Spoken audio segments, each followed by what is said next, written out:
Hello students. In this video, we will study the characteristics of class Clytellata as well as the subclasses of Clytellata. For example, Oligochaeta, Hirudinaria and Brachyoptila. Okay, so let us start with the class Clytellata first. The class Clytellata, which is of annelid worms, and it is characterized by having the clitellum.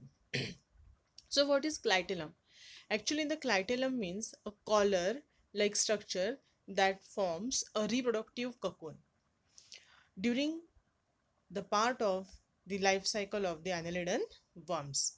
So that clitellum, which is the darker portion, and that darker portion, if you just compare the remaining other body color and the color of clitellum, the clitellum is darker, and that is helpful for the production of the cocoon during the process of reproduction.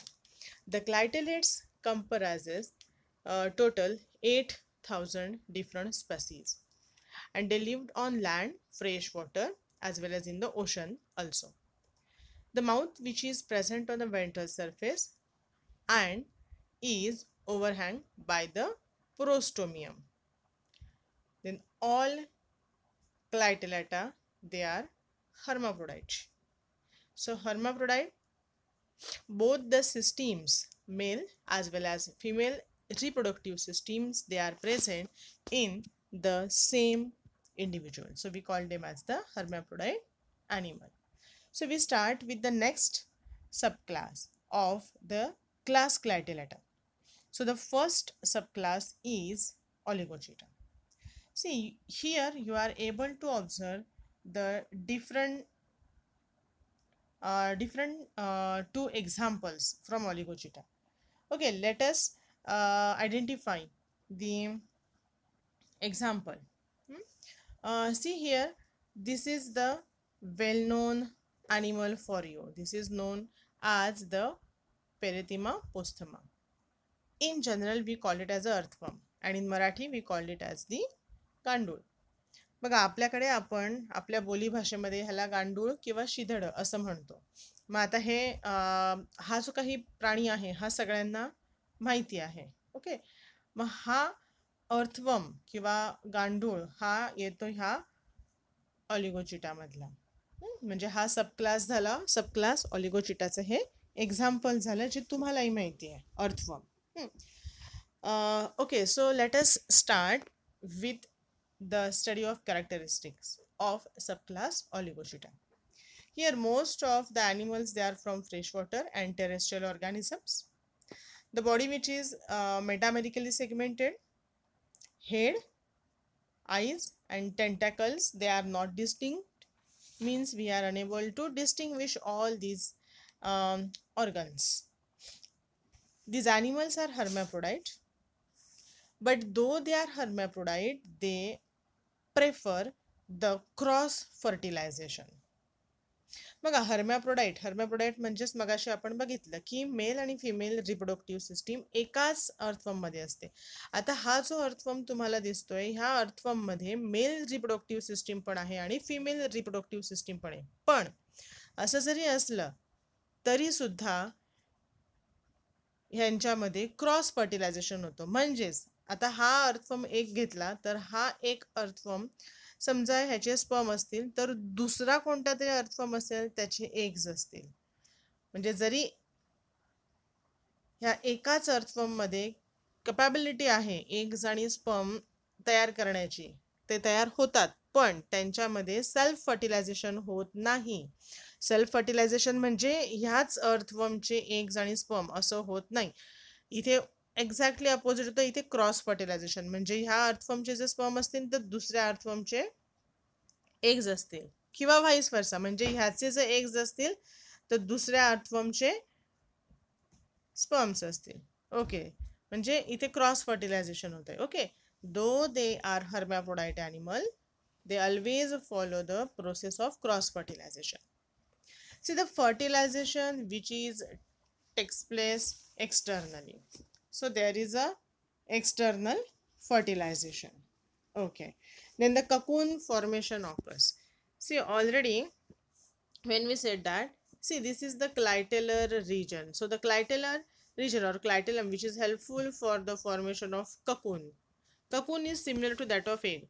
म्हणजे जसं higher ॲनिमल्समध्ये किंवा बर्ड्समध्ये रेप्टाईल्समध्ये eggs lead केले जातात बरोबर, तसं इथे ह्या ॲनिमल्समध्ये ऑलिगोचिटा हे इथे क्लायटेलम प्रेझेंट असतं आणि ह्या क्लायटेलममध्ये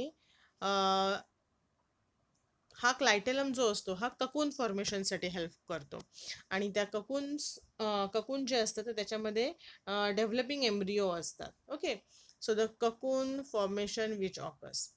Then the setae which are present and the setae are segmented. They do not possesses the parapodia. Instead of them they possesses the clitellum.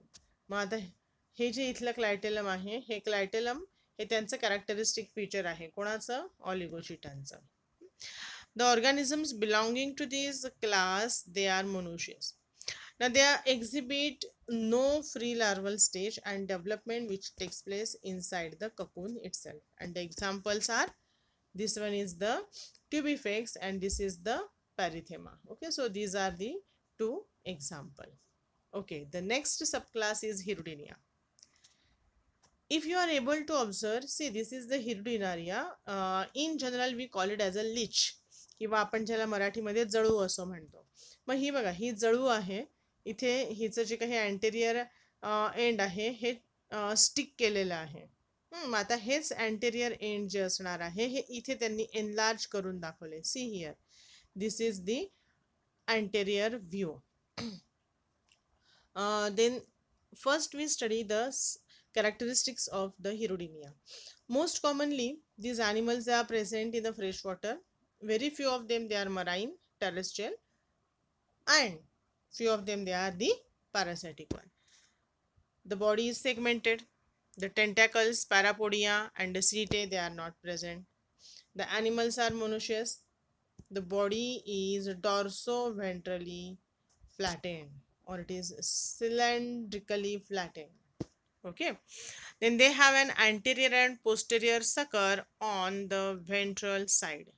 बघा हे अँटेरियर सकर जे दिसतंय आपल्याला हे अँटेरियर सकर आहे. अँटेरियर म्हणजे अँटेरियर मोस्ट पार्ट, जो बॉडीचा first part anterior असतो.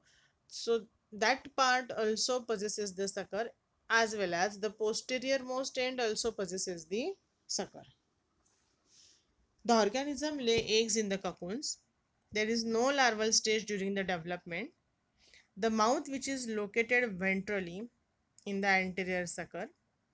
And if you just study the anus which is present towards the dorsally in the posterior sucker. Fertilization takes place, but the fertilization is internal. And these animals are hermaphrodite animal. The example is Hirudinea. So you are able to observe the teeth here. See these teeth are there. Okay, and these are the teeth, all teeth which are present in the circular manner. So these teeth which are helpful for the remain attached to the body of the host, and it is helpful for puncturing the skin of the host so that blood oozes out. Okay, so this is about the anterior most sucker and actually it is the mouth. Okay, so this is the example of class Hirudinea. The next one, the subclass Brachyobdella. See, they are the small aquatic whitish animals are there, and these animals they are either present as a commensals or they are present as a parasites on the crayfish. Mostly they are found in the northern hemisphere, and the different animals which remain attached to the body of the host at the different places. Okay, मग बघा इथे जो काही crayfish आहे त्या क्रेफिशच्या बॉडीवरती हा बघा हा main host आहे आणि त्या होस्टच्या बॉडीवरती इथे जर तुम्ही बघितले तर हे छोटे छोटे असे व्हाईट कलरचं जे काही स्ट्रक्चर दिसतं आहे तर हे ॲक्च्युली ते ब्रॅचिओपडेलाचं एक्झाम्पल आहे. ब्रॅचिओपडेला parasitica. So that is the example which remain present attached to the abdomen of the host. So this is the example and this is the subclass Brachyoptila. Okay. Now this is the homework for you. You have to carefully read the table which is given here. Okay, it is phylum Annelida. Here the class is not given but the example is given, Nereis. Try to remember the class from which the Nereis belongs. So write down the class here. Then the second one is class Ailosomata. Write down the example. Then the third class, write down the name of that particular class and write down the 3 subclasses of that class. Okay, so this is the homework. So fill in the blank with the proper answer and rewrite the chart in your notebook. Thank you.